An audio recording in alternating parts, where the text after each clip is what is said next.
back again to paperairplanes.co.uk. In this particular video I'm going to show you how to make the classic dart, which is a plane I'm sure we all made at high school or whatever you call it in your country. Very, very simple plane to make, but for completeness I want to get all of the videos done for all of the planes. So here goes. So the classic dart, as I say, is really simple paper airplane, probably the canonical one that everyone knows how to make. Take a sheet of A4 paper or letter paper if you're in the US, you fold it in half lengthways. The real secret to doing this is to get the corners like really nicely lined up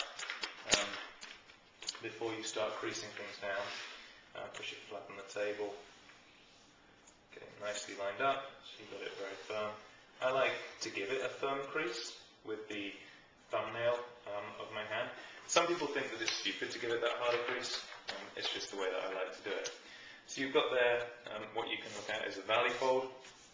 You need to form two more valley folds using that center line as a guide. So you fold right angles at both sides of the top.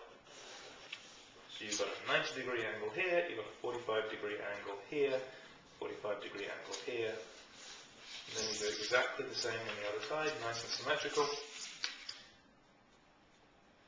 And if you've done it right, they should match up very nicely in the middle, like so. Simple. So once again, you've got a nice paper airplane shape. There'll be a tiny bit sometimes of overlap down here. If it made it absolutely perfect, that's not a problem. Then you do the same again, basically. So you halve this, and there's a 45-degree angle here.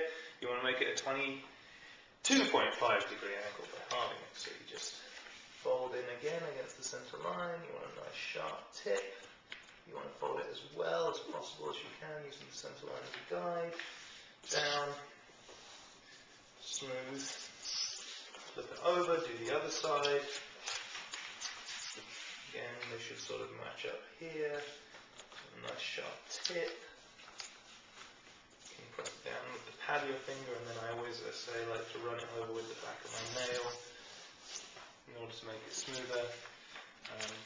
And you've got the classic sort of basic paper airplane shape right there. And then the last thing that you have to do is one last fold, again using the center line as a guide to make a perfect dart. Just so. Flip it over. Do the same on the other side.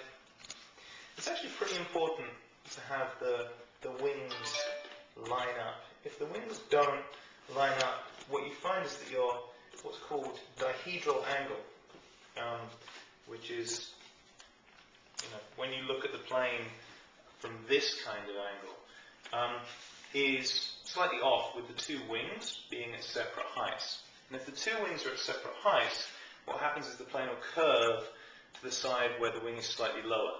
So let's say that I folded this side a little bit lower than that side, something like this. What would happen is the plane would fly in this direction. But as you can see, the two wings are pretty much perfectly lined up there, so it should fly flat, which we'll see in a second.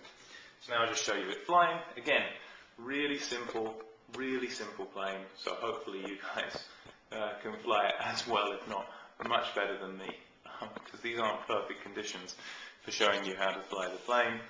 You can do a lot with trimming this plane actually, so what you can do, for example, is you can fold this here and tuck it inside. You can curve these wings up, which will give you lift that forces the tip of the plane upwards. We won't do that here, but that's one sort of thing we can do. So here you go, this is it flying. Fine. Okay, well, I hope you enjoyed that plane, and keen to have you back to make more paper airplanes soon.